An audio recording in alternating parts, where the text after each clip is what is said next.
Radio Universidad de La Plata. Universidad pública. Desde La Plata, ciudad universitaria, capital de la provincia de Buenos Aires, transmite LR11 Radio Universidad.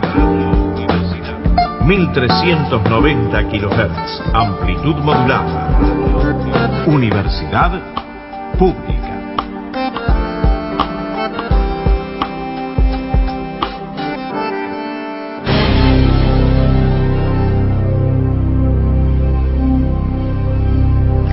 ...91 años de Radio Universidad de La Plata... ...primera emisora universitaria del mundo... ...es de la universidad, es pública, es de todos. Nos saluda Fernando Chamizo, presidente de RULAC, Red de Radios Universitarias de Latinoamérica y el Caribe. 91 años de hacer radio universitaria es una gran cosa. Felicito sin duda a los locos de la azotea que lograron construir un proyecto en América Latina fundamental. Hoy somos más de 300 radios universitarias en todo el continente. La Radio Universidad de La Plata fue la primera. 91 años de Radio Universidad de La Plata. Comunicación pública para todos.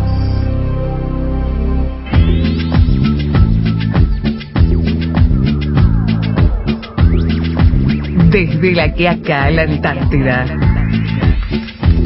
Por internet. En todo el territorio argentino. Radio Universidad. Universidad pública. Hora 21:07.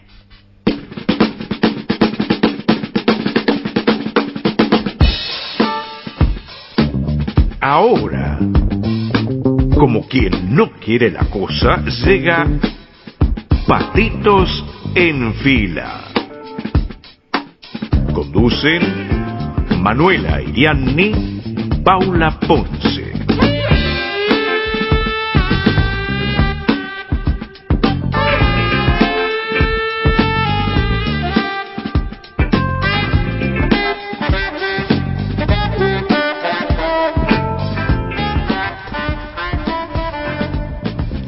Buenas noches a todos, este es el aire de Radio Universidad AM 1390 y en esta noche comenzamos la primera emisión de un programa que te va a acompañar durante todo este año 2015. Esto es Patitos en Fila, a mi lado Paula Ponce. Buenas noches, Pau, ¿cómo estás? Buenas noches, Manuela, buenas noches a todos nuestros oyentes y le damos la bienvenida a Patitos en Fila. Este programa que hemos dado en denominar de análisis político y reflexión cultural, o al menos eso vamos a intentar, estará acompañándote con noticias, entrevistas, algo de música, para cerrar cada noche aquí en la radio de la Universidad Pública, de lunes a jueves a las 9 de la noche. A todos nuestros oyentes les contamos que estamos online, nos pueden encontrar a través de radiouniversidad.unlp.edu.ar.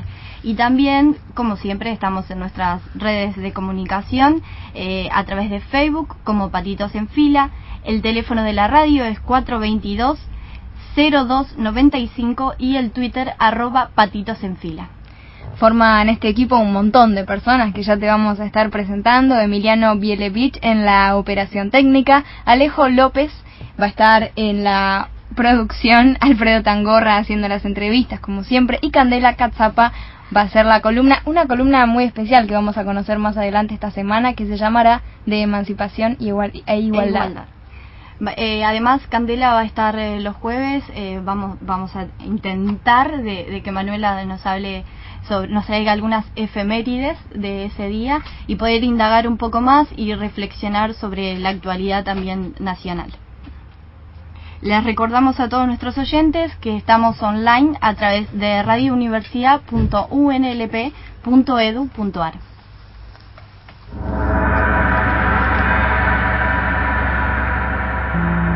La alteración morbosa de sus facultades le impide comprender la criminalidad de sus actos. Hasta hasta las 22, Patitos en Fila.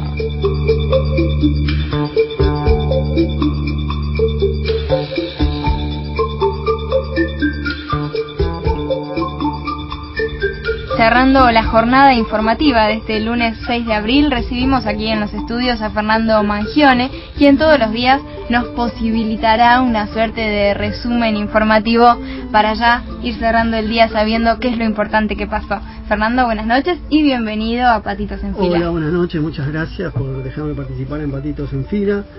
Si bien hoy un día con bastantes noticias, para nosotros vamos a destacar 3 noticias. Perdón, estoy muy resfriado. Somos unos cuantos que estamos en estas condiciones. Sí, cambió el clima. La primera vamos con respecto a Malvinas. El gobierno nacional oficializó hoy la decisión de desclasificar los archivos de la guerra de Malvinas. Esta es lo había anunciado ya la presidenta Cristina Fernández de Kirchner el pasado 2 de abril en el marco del 33 aniversario del conflicto bélico. La decisión fue publicada en el boletín oficial a través del decreto 503, que lleva la firma de Cristina, del jefe de gabinete Fernández, Aníbal Fernández, y del ministro de Defensa Rossi. El decreto, 503, otorga un plazo de 30 días hábiles al Ministerio de Defensa para disponer a la consulta pública de los registros de la totalidad de los documentos obrantes en los archivos de las Fuerzas Armadas y su modalidad de consulta. Por otra parte, esta mañana declaraba Ignacio Montoya Carlotto, que el diario de la Nación insiste en llamarlo Ignacio Urban. Sí, como si no hubiese decidido modificar. Como si hace 8 meses no pasó nada, no hubiese pasado nada. Si lo dice la Nación. No sé. Pongo un manto de duda si lo dice la Nación. Bueno, Ignacio hoy declaraba como testigo en la causa por su apropiación. Esta causa antes la tenía la jueza María Servini de Cubría y hoy pasó que fue recusada por Carlotto, por Estela, y hoy la maneja el juez juez Martínez. ¿Estás Martínez? Bueno, el juez hoy lo llamó a Ignacio para declarar, él que sabía de su nacimiento. Básicamente no ha habido mucha información al respecto de esto, pero nos resultaba importante decir que declaraba, ¿no? Ignacio. También se esperaba la declaración testimonial de los próximos días de un ex conscripto que revistaba en el Hospital Militar Central y que habría visto allí a la hija de Estela de Carlotto. A Laura. A Laura Carlotto, sí, la mamá de Ignacio, ¿no es cierto? Por último, vamos a hablar de una noticia local que ocurrió el viernes, pero hoy trascendió, más que nada, la muerte de un joven médico del Hospital Gutiérrez, un médico pasante que tenía 28 años y estaba organizando con su novia una fiesta y una salidera, unos motochorros lo asesinaron. Por esto hoy los médicos del hospital hicieron un amparo y mañana atendió solamente las guardias, pero mañana ya van a atender como todos los días. Y estas para mí para el informativo son las 3 noticias más importantes del día a esta hora, ¿no? También me interesaba destacar cómo empezaste hablando de la desclasificación de los archivos, porque esto es fundamental. Si bien Cristina ya lo había anunciado, que se concrete es un hecho clave. Hace unos poquitos días justamente tuve la posibilidad de hablar con Ernesto Alonso, quien es platense y es el secretario de Relaciones Institucionales del CECIM, que integra a los excombatientes. Y él nos decía cómo en su momento, cuando ellos llegan a tierra, cuando vuelven de las islas, tuvieron que firmar algunas declaraciones juradas en las que algunos excombatientes tuvieron ya la valentía de denunciar torturas y vejámenes. Todo esto es parte de los archivos que se están desclasificando. Esas actas están firmadas por suboficiales que tuvieron que dar cuenta de lo que ese combatiente estaba denunciando por parte de sus superiores. Así que por supuesto toda esta información es muy importante, no solo el hecho de que esté desclasificada, sino que va a poder ser utilizada en la presentación que los excombatientes harán ante la Corte Interamericana de Derechos Humanos a la brevedad. Sí, digo así que es importante que la Corte Suprema tome nota de esto también. La Corte Suprema ya derrapó porque estuvieron 3 meses analizando el caso y se expidieron en 3 líneas. Por eso mismo, estaba pensando cuando te escuchaba, estaba pensando eso, la Corte Suprema que empieza a leer los archivos desclasificados. Por último, también quería comentar esto, la diferencia que hubo durante el fin de semana en el tratamiento de unas noticias con respecto a otras. Empiezo con los chicos, estos 143 chicos estudiantes asesinados en la Universidad de Kenia por un grupo terrorista denominado Jabhat, que no tuvo la misma repercusión durante este fin de semana que, por ejemplo, lo que pasó con la revista francesa Charlie Hebdo. Y por otro lado también la firma del memorándum entre Estados Unidos y la potencia con Irán con respecto a lo nuclear, a la investigación nuclear, que no tuvo el mismo tratamiento, y principalmente en los diarios hegemónicos, no tuvo el mismo tratamiento, por ejemplo, comparando el memorándum que firmó Argentina con Irán, que era para averiguar sobre lo que pasó en la embajada AMIA y en la mutual judía, donde murieron mucha gente, hay un fiscal muerto, hay un enramado jurídico muy importante, y no, más, La Nación, me acuerdo que leí, si no fue el jueves, fue el viernes, que el memorándum de Estados Unidos con Irán lo trataban de audaz. Claro. Y Argentina, por hacer algo similar, hay hay algo declarado inconstitucional, y bueno, y todo lo que venimos diciendo. Eso es como para pensar, ¿no? Se lo dejo como para que la gente, los oyentes lo vayan pensando y vean cómo viene la mano para todo este año, ¿no es cierto? Sí, es interesante ver el distinto tratamiento que hace cada medio de los mismos hechos. De hecho, ya a esta altura, con los heridos que fallecieron, hay 148 muertos en Kenia entre estudiantes y profesores, y el grupo yihadita que perpetró el atentado el jueves en la mañana, que era miércoles todavía para hora argentina, dijeron que van a seguir generando esta serie de atentados si es que Kenia no quita a sus fuerzas del sur de Somalia. Entonces, por supuesto que uno como país no puede pretender entrometerse en la soberanía de una nación, pero sí es importante que desde los medios se pueda generar la difusión sobre estas temáticas para que tomemos partido de alguna forma, porque el Estado Nacional ya se expidió, se denunció por supuesto todo lo que sucedió allá, y entonces es bueno ver cómo cada medio lo trató con una distinta vara. Sí, recordemos que en Francia hubo una marcha, digamos, mundial con representantes de todo el mundo, que inclusive acá se armó un escándalo porque Timmermans fue y no fue el nombre del país, que fue a modo personal, y estos fallecieron casi 150 personas, ¿viste? Y son un grupo de chicos que lo único que hicieron malo es ser católicos. Y lo único que hubo repudio internacional, pero no hubo marcha, no hubo nada, no ocupó muchas líneas en los grandes medios. Eso es lo que quería resaltar. Además, no se hizo el mismo tratamiento, volviendo un poco con el tiempo atrás, cuando también se asesinaron a los estudiantes de México. El tratamiento, en general, estos países quedan relegados, pero a mí puntualmente me llamó la atención porque hubo un mayor tratamiento mediático de algunos medios de comunicación aquí en la Argentina sobre la masacre de los estudiantes en México. Sí, cierto. Escuchabas a Fernando Mangione en este resumen de noticias hoy lunes 6 de abril en Radio Universidad. Mañana, Fernando, te volvemos a tener acá. Por supuesto, encantado.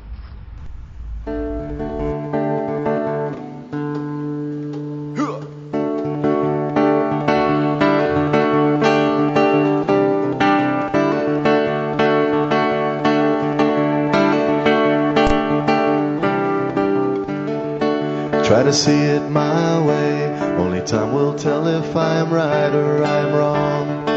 While you see it your way, run the risk of knowing that our love may soon be gone. We can work it out, think of what you're saying. We can work it out and get it straight to say goodnight.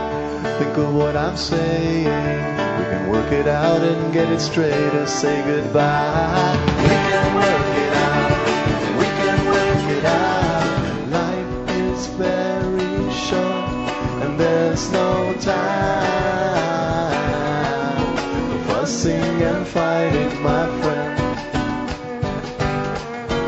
I have always thought that it's a crime, so I will ask you once again. Try to see it my way, only time will tell if I'm right or I'm wrong. While you see it your way, run the the risk of knowing that our love may soon be gone. We can work it out, we can work it out. Try to see it my way, only time will tell if I'm right or I'm wrong. While you see it your way, run the risk of knowing that our love may soon be gone. We can work it out, we can work it out. Life is very short, and there's no time for fussing and fighting, my friend. I have always thought that it's a crime.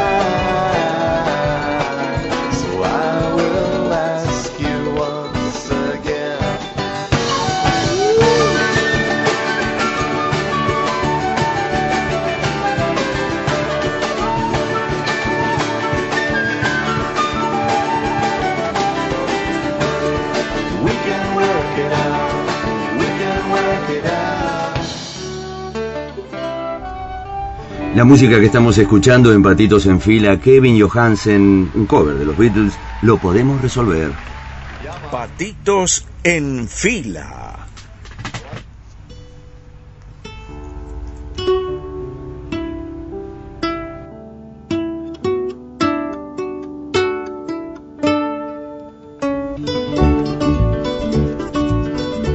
Seguimos sumando gente al aire de Patitos en Fila, lo cual nos alegra, nos encanta hacer un montón. Y en este momento llega a la mesa Fernando Arizaga, quien supuestamente es especialista en cine, nos lo va a tener que demostrar. Bueno, yo soy el patito negrito que va último, no. la filita. Bueno, pero chiquito. En la película al final el patito negrito era el mejor cisne. Por eso. Así que, Por eso. excelente metáfora. Bueno, gracias por invitarme a esta audición, estar acá en el primer programa. Gracias a Alfredo, a Paula, a vos. Que Yo nunca me presenté, me llamo Manuela Iriani. Bien. Preocupada de presentar a todo el equipo, nunca tuve la deferencia de decirle al oyente quién era. Es un buen nombre. Bueno, yo les voy a contar los lunes, algunas películas que están en cartelera. Algunas tal vez se saquen el miércoles, otras no. Y más que nada tratar de contarles a los espectadores la posibilidad de ir o la posibilidad también de no ir. Porque tal vez la tienen en cuenta, quiero ir a ver Rápido y Furioso, sería fantástico, que tiene su dosis de acción. Yo salí realmente desmayado de la película porque la vi, la franquicia la suelo ver, no vi todas, pero en esta ya pusieron algo dramático dentro, porque ya están bastante cansados los músculos, los anabólicos de los pobres muchachos que Menos actúan. mal. Pero realmente los que quieren ver acción, que los autos salen de la pantalla, realmente, o sea, cada mes vamos a tener una película que es un tanque, eso seguro. Las 50 sombras de Grey, ya nadie habla de las 50 sombras de Grey. Nadie. Y ni siquiera llegué a leer el libro, ya se me pasó el tren. No te perdés nada, yo tampoco leí, pero parece. Y ahora es Rápidos y Furiosos, y seguro que después va a venir otra, que es un poco, los distribuidores de las películas aman esto, porque bueno, también es la parte que llena ciertas películas que va muy poca gente, entre ellas las que vi yo, que no por eso son malas o tienen sus críticas regulares, sino que cuentan mundos completamente diferentes. Una película es rusa, una película es argentina, Leviatán, que primero vamos a hacer un poco de dónde viene esta película. Viene de ser candidata al Oscar, que ganó la película Ida, que compitió Relatos Salvajes también. Es una película que recién estábamos comentando también, el nombre sale de la Biblia. Job es atrapado por este monstruo marino que lo lleva a las profundidades, y es una metáfora un poco del film, en que también, como Thomas Hobson en el siglo XVI habla sobre un código político y social en que el Estado es un Estado ideal. Cuando los componentes del Estado, las personas reales, empiezan a corromperse, algo cambia en ese estado y algo lo empieza a hacer como una putrefacción. Un poco también es esa otra metáfora. Entre esas dos metáforas está la historia que hizo Andrei Yazintsev, que es un director que, más allá de su nombre complejo, es una de las promesas del cine ruso. Había hecho una película que a mí me gustó bastante, que se llamaba Elena, que es una historia familiar, también con el tema de relaciones humanas muy complejas. Hizo también El Regreso allá por el 2002 más o menos, que me acuerdo que ganó el León de Venecia. Y en este film nos muestra la historia de Kolya, que es una persona que tiene varias hectáreas allá por el mar de Barents, el norte de Rusia, una casa que ya era de su bisabuelo, o sea que no tenía los papeles concretos, y el jefe de policía local quiere quedarse con ese, al no tener papeles concretos, quiere quedarse con ese espacio para hacer una central de comunicaciones, pero en definitiva hacer un palacio para su propiedad. Entonces la película cuenta las vicisitudes que tiene Kolya con su mujer y su hijo y su hermano, que es abogado, que viene de Moscú a ayudarlo en esta controversia para tratar de que no le roben, esa es la palabra concreta, su propiedad. La película trajo aparejada muchas controversias con el tema del Estado ruso actual, especialmente el Ministerio de Cultura, porque veía que no muestra lo que es Rusia hoy. Eso te quería preguntar, ¿es algo actual la historia o se supone que es una suerte de drama de época? No, la historia transcurre en esta época, inclusive un poco el drama del film que fue hecho con capitales rusos del justo Ministerio de Cultura. Es que el jefe de policía tiene detrás de su escritorio una foto de Putin. Entonces es como que los rusos son muy susceptibles a estas cosas, a estas controversias, vuelvo a repetir, y lo llevan a que Rusia, en realidad la película está mostrando como un estado corrupto, en donde la corrupción es muy fácil.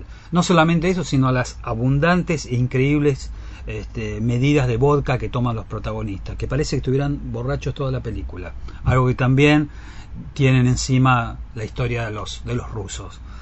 En sí el film no nos conmueve de un punto de vista demasiado de puesta en escena, sino que estamos en vilo con esta historia que se presenta y ya los personajes empiezan a abandonar, digamos, este principio de locura que tiene Kolya al ver que su casa va a ser tomada, sino que empieza a haber dramas familiares, especialmente con su esposa, que tiene relaciones con su hermano, que él tiene malas relaciones con su hijo. Y creo que lo interesante de este director es que nos lleva a mostrar más allá de una corrupción, como es mostrada mucho por la crítica, sino por el drama de la convivencia de relaciones humanas en la Rusia actual.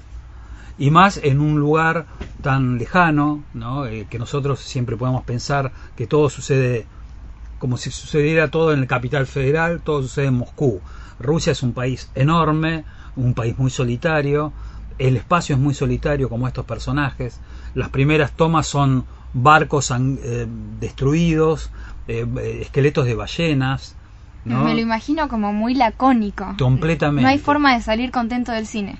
No es que más allá de... Creo que es muy interesante desde el punto de vista antropológico y visual para el film. Claro. No es muy común este tipo de visionado. Aparte son películas para ver en el cine, ¿no?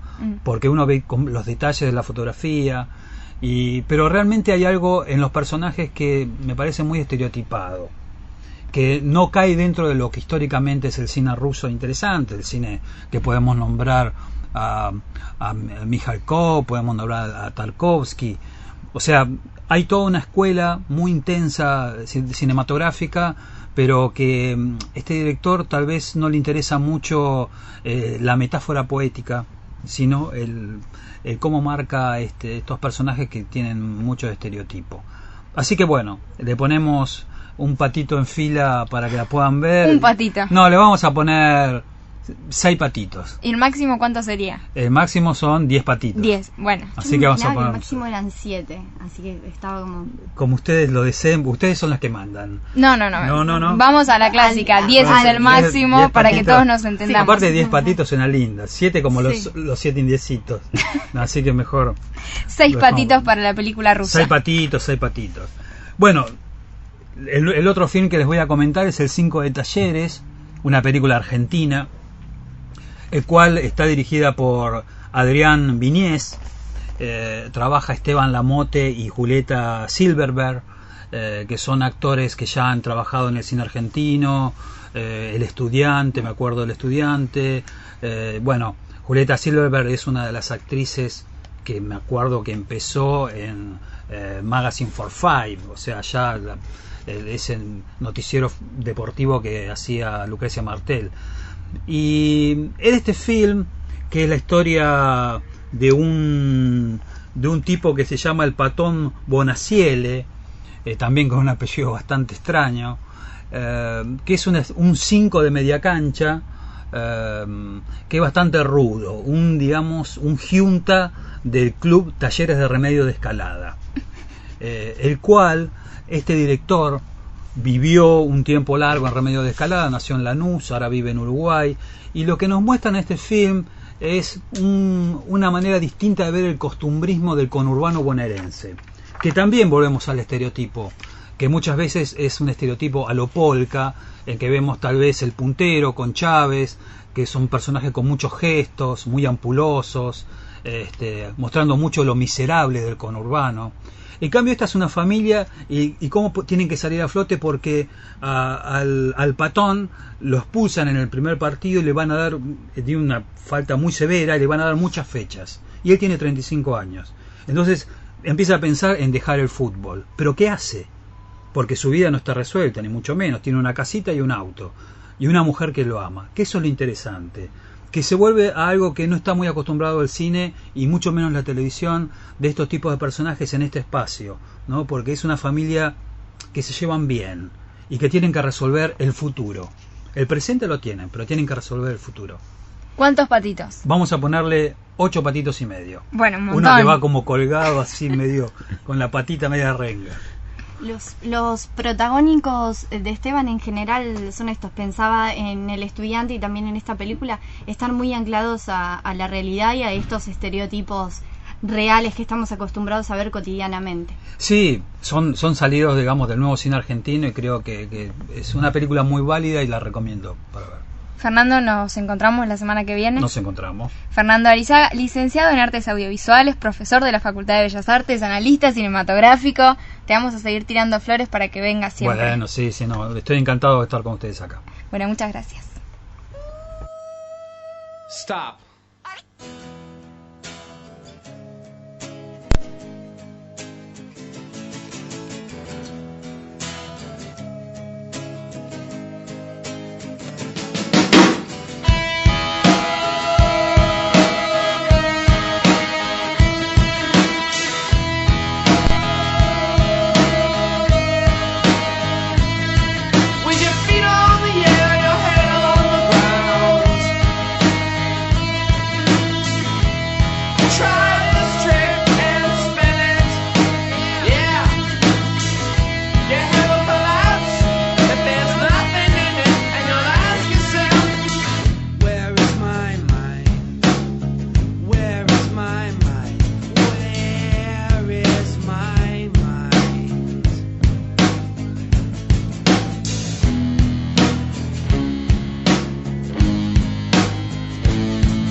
La música que estamos compartiendo, lo que está sonando, los Pixies. ¿Dónde está mi mente?, preguntan. Esto es la banda de sonido de la película El Club de la Pelea. Espacio publicitario. Pedro existe. Su abuela aún lo busca. Si tenés dudas sobre tu identidad o crees que sos hijo de desaparecidos, comunicate con las abuelas de Plaza de Mayo. 4867-1212.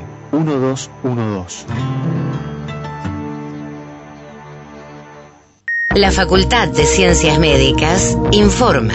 La celiaquía es una intolerancia al gluten. Se estima que el 1% de la población lo sufre. Si los síntomas son diarrea crónica, vómitos, pérdida de peso o detención del crecimiento en niños, el diagnóstico suele sospecharse tempranamente. La celiaquía puede manifestarse en la adultez y con síntomas tan inespecíficos como anemia crónica, trastornos del ciclo menstrual, abortos espontáneos, esterilidad, entre otros. Si duda, consulte a su médico. Es un consejo de la Facultad de Ciencias Médicas de la Universidad Nacional de La Plata. La Dirección de Políticas de Salud Estudiantil te brinda información y prevención. VIH-Sida. Ya no hay más excusas para no usar preservativo. El programa de información y prevención de VIH-Sida ofrece charlas y talleres, asesoramiento y orientación personalizada, entrega de material de información y prevención, líneas telefónicas de asistencia comunitaria, correo electrónico de asistencia. Prosecretaría de Bienestar Estudiantil, Universidad Nacional de La Plata.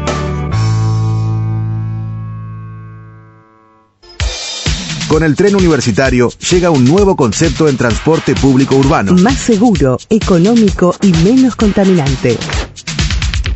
Tren universitario.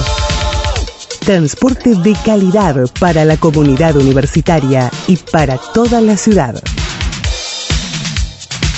Universidad pública. Aruna. La Asociación de Radios de Universidades Nacionales Argentinas, Aruna, celebra el fallo de la Corte Suprema de Justicia que declara la constitucionalidad de todos los artículos de la Ley de Servicios de Comunicación Audiovisual. Aruna renueva su compromiso de avanzar hacia un modelo más democrático, participativo y plural para el ejercicio de la comunicación en nuestro país. Aruna, 42 emisoras en 32 universidades públicas. Un aporte a la libertad de expresión, la diversidad, la participación, el desarrollo y la pluralidad de voces. Aruna, la universidad por la radio. www.aruna.org.ar. Pedí actualidad, pedí opinión, pedí política. Todos los meses en tu kiosco, pedí la revista Aluvión Popular. Expresión de la Argentina que trabaja. Somos fantasmas peleándole al viento. Fin de espacio publicitario. DAF Restobares 3, esquina 64. Comidas para llevar, reservas al 489-6273, lomos, pastas caseras, picadas, pizzas, las mejores rabas de La Plata. Si venís de parte de Patitos en Fila, tenés 20% de descuento de lunes a jueves y los viernes y sábados está abierto hasta las 4 de la madrugada. DAF Restobar te espera en 3 y 64.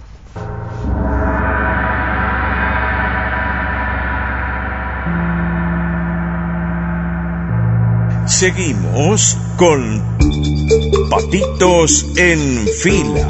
No solo los patitos no están en fila, no le quedan patitos. Patitos en Fila.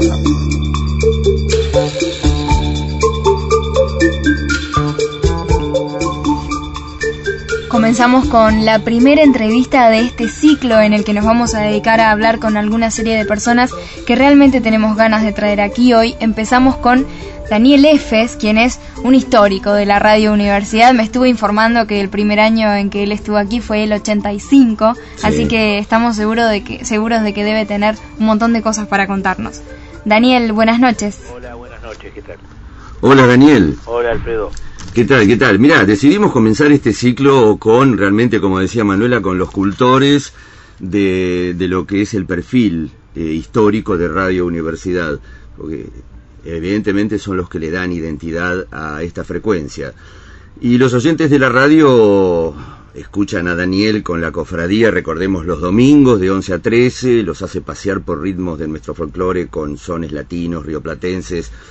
Y bueno, lo tenemos a Daniel y a mí me gustaría preguntarle lo primero, ¿cómo surge tu berretín musical? ¿Hubo influencia familiar? Familiar, sí, pero a esta altura del partido ya está incorporado como una parte mía, ya entre la radio y previamente haciendo música o escuchando música, yo debo llevar más de 40 años. Pero familiar, sí, en casa se escuchaba mucha música, sobre todo mi hermano escuchaba mucha música, y a partir de ahí empezar a escucharnos. ¿Cuál es tu momento de armar el programa del domingo? El sábado de la tarde. Aunque yo lo vengo armando en el auto durante toda la semana, digamos, voy pensando esto lo quiero pasar, el terminado de armar es el sábado de la tarde, un ratito antes del programa. El programa es el domingo de la mañana. Exacto. Daniel, sos médico endocrinólogo. Sí. Conozco, vos sabés una cosa, varios médicos que de una u otra manera se dedican a la música, arriban a la música. Pareciera que hay como un efecto catártico en esta particularidad, pero bueno, vos tendrás tu explicación. Creo que es un cable a tierra. De alguna forma, el hacer una actividad distinta a la medicina, con lo que representa la medicina de tiempo y de dedicación, ¿no? El hacer algo totalmente distinto, ir por otro lado, también sirve. Y recordemos un poco, vos comenzaste en esta radio, recién lo decía Manuela, en el año 85, con el renacimiento de la democracia, claro, con Tiempo de Vivir. Con Tiempo de Vivir, aunque antes, un tiempito antes, por ahí medio año antes, le hacía la música a un programa que tenía Lila Scotti que se llamaba Nuestra América. Ajá, sí.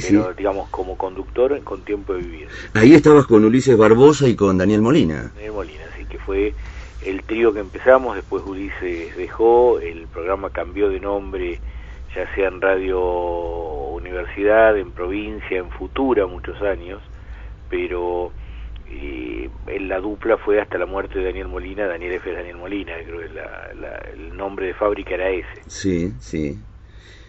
Y en el boom de las FM, como recién decías, estuviste en Futura, un tipo itinerante. Luego, también en Radio Provincia, con otro cultor que no podemos dejar de mencionar de las raíces folclóricas, que es Marcelo Simón. Ahí estuviste como columnista. Estuve primero como columnista y después como conductor de la siesta de Provincia. Marcelo se fue a dirigir en el año, si yo no me equivoco, 90-91, Radio Municipal.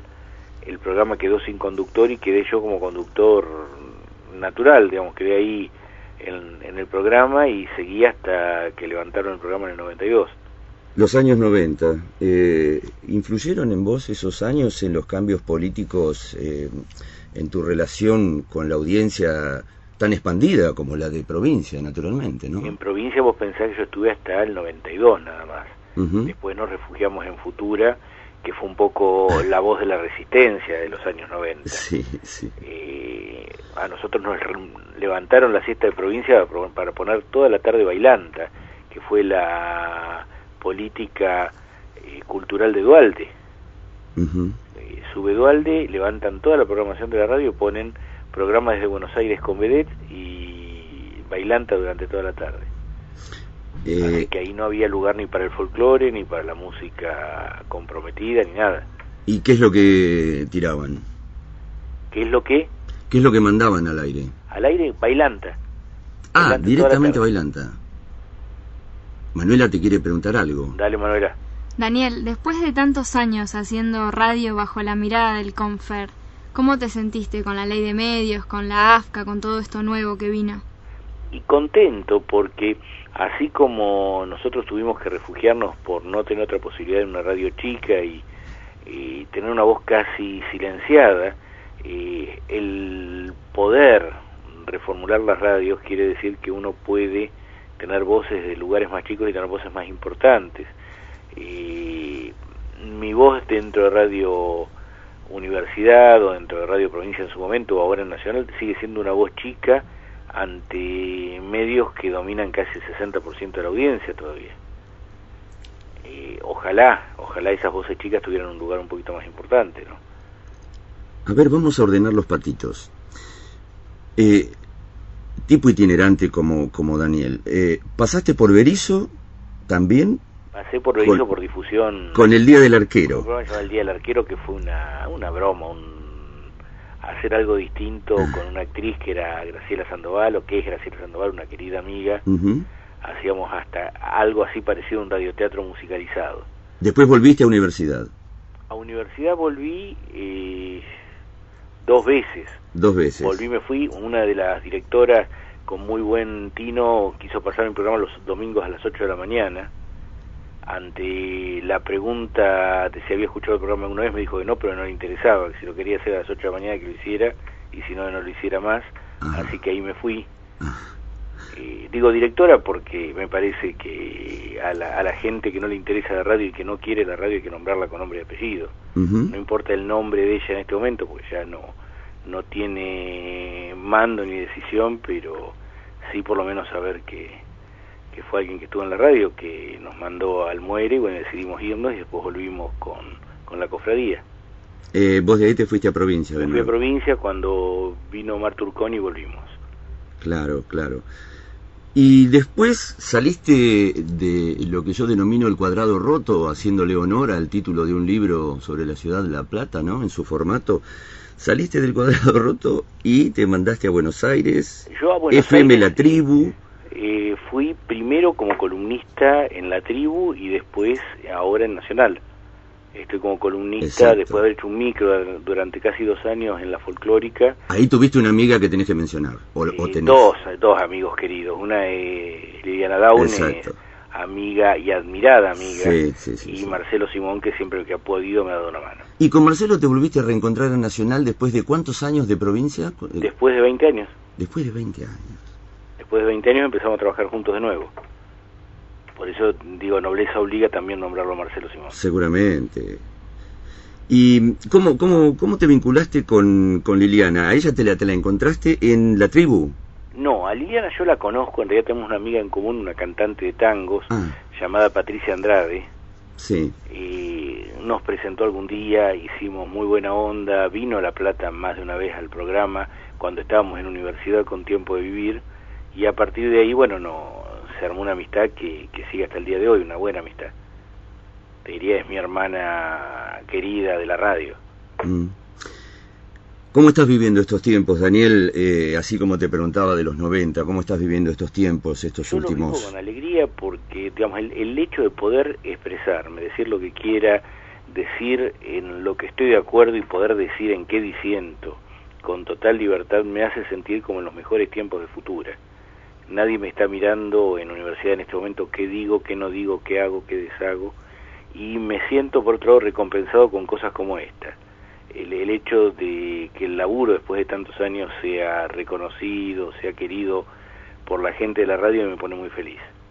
Vos tenés oyentes muy fieles que te siguen a pesar de tu espíritu itinerante, que ahora hace ya mucho que estás acá, pero que te siguen desde hace varios años, ¿verdad? Sí, que han cambiado de radio conmigo, pero sí. pero sí, que me siguen desde hace años, muchos. Y algunos me reencuentran después de mucho tiempo en una radio o en otra. Hace poquito inclusive llamó alguien que dijo, vos no estabas en Futura los sábados a la mañana. Sí.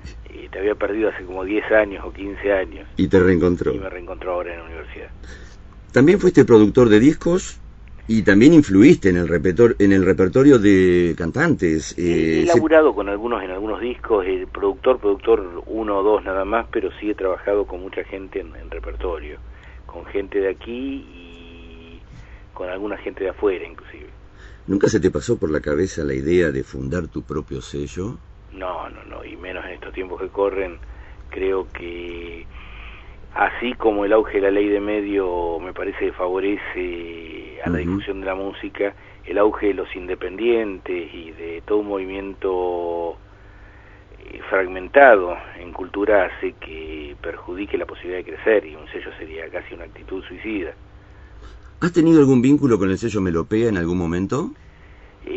Grabé el disco que grabó una querida amiga Carla Giannini sobre Violeta Parra, que yo produje, se hizo en Melopea. ¿Cómo fue ese vínculo con...?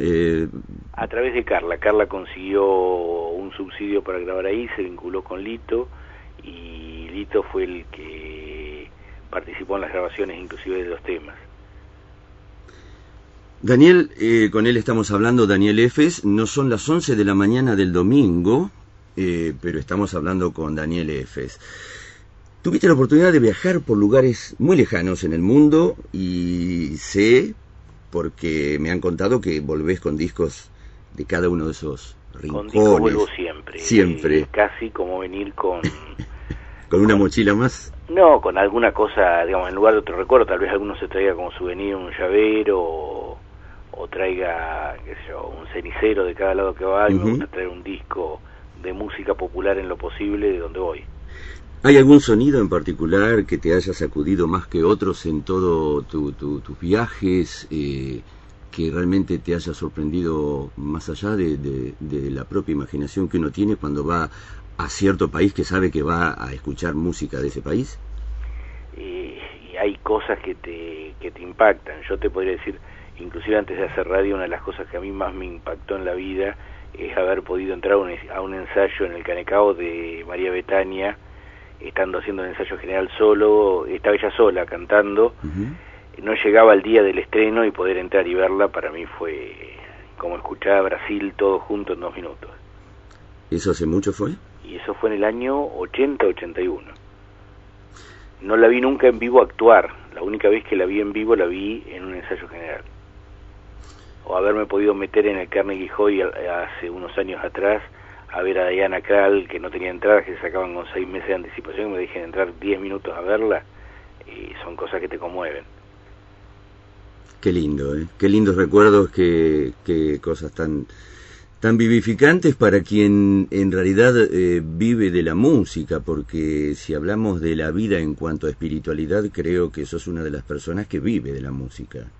Por lo menos intento ponerle música a cada momento de mi vida.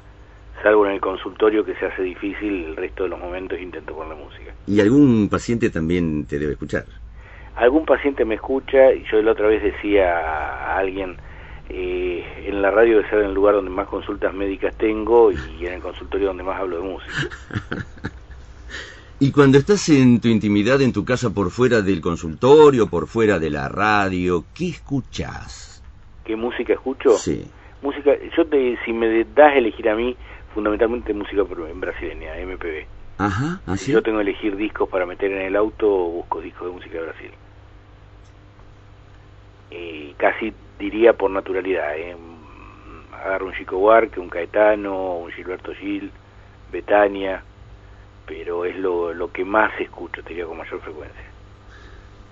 Daniel, también la palabra cofradía y gran influencia que has tenido en los años, bueno, desde los 80 en adelante, ha pasado también por algún costado el rock argentino de aquellos años. ¿Y qué es lo que más te ha quedado afectivamente ligado en ese sentido? De los 80, Cerú, seguramente Cerú Girán. Y Charly García con los primeros años de solista, te diría hasta Click Modernos. Después Baglietto, si uno lo pudiera considerar rock nacional. ¿Te llega más la instrumentación que el canto? No, el canto y la letra. Primero el canto. Sí, el canto. Los contenidos, naturalmente. El contenido más que la música. Es decir, si yo tengo que elegir una letra o una música, me quedo con la letra. Privilegio la letra. ¿En Brasil observaste ese fenómeno en los 80?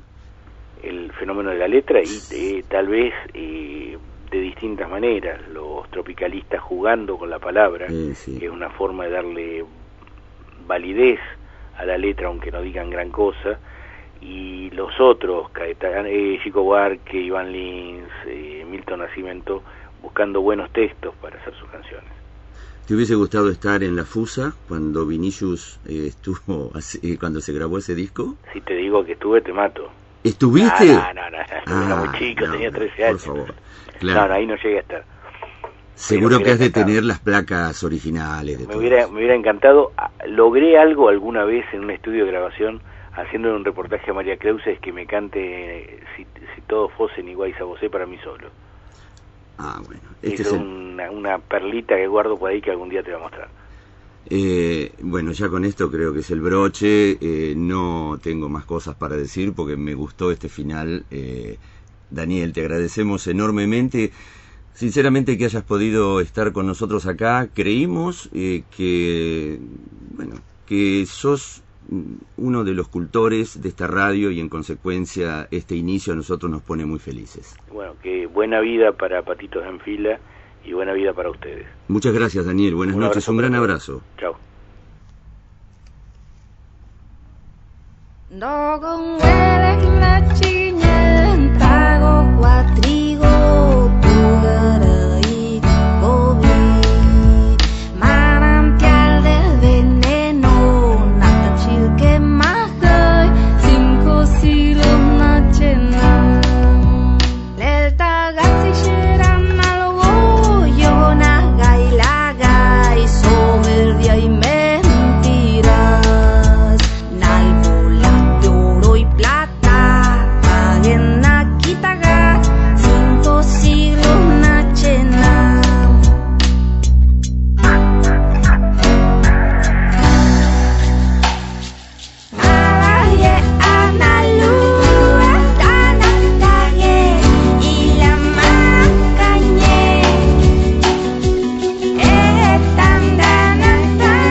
Sobre el final estamos escuchando a Tonolec con 5 siglos igual del Gran León y poco más para decir de mi parte, ustedes.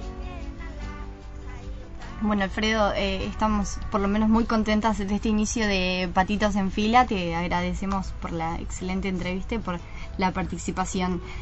Por mi parte me despido, les adelanto para mañana que vamos a estar hablando con Gabriela Noguera, periodista del portal de noticias Sin Tinta, que nos va a estar haciendo un panorama, un análisis sobre la política nacional.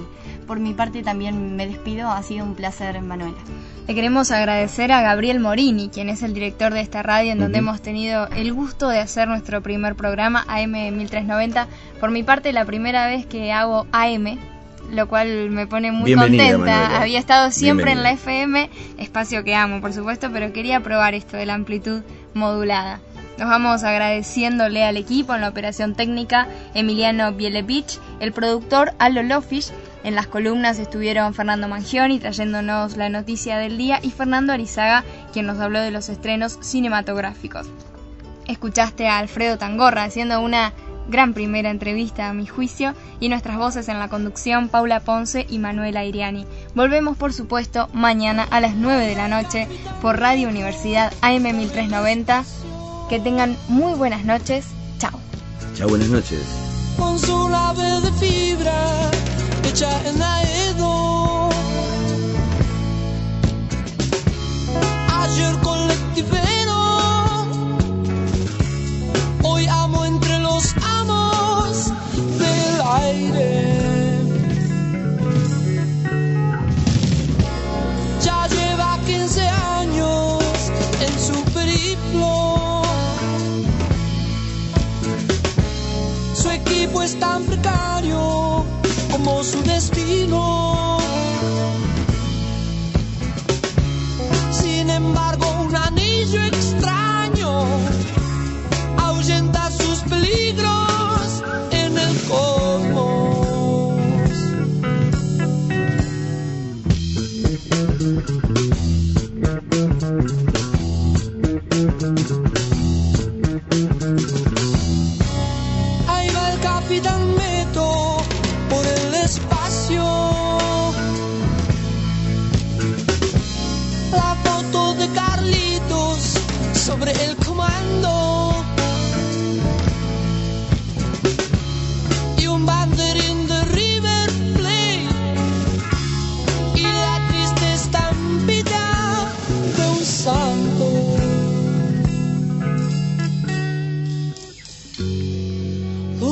¿Dónde está el lugar al que todos llaman cielo? Si nadie viene hasta aquí a cebarme unos amargos como en mi viejo umbral.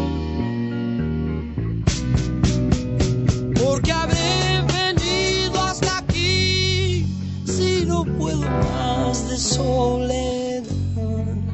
Ya no puedo más de soledad.